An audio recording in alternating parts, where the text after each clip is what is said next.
Hey everyone, in today's video I am going to show you how to set up parents control in your Windows operating system. It's a very simple process. First you have to come over into your start icon, click on the right mouse button and then go for settings.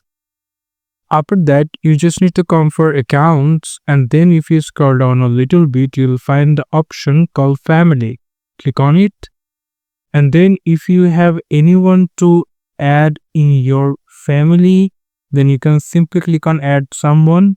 You can give their email account over here and then simply click on next. Or if you don't have anything, then you can simply click on open family settings. And right now, as you can say, right, I already connected with your family. You can also add your family members like if you want. So basically it's an sign in setup. This is how we can simply set up parents control in your computer. Thank you so much for watching this video.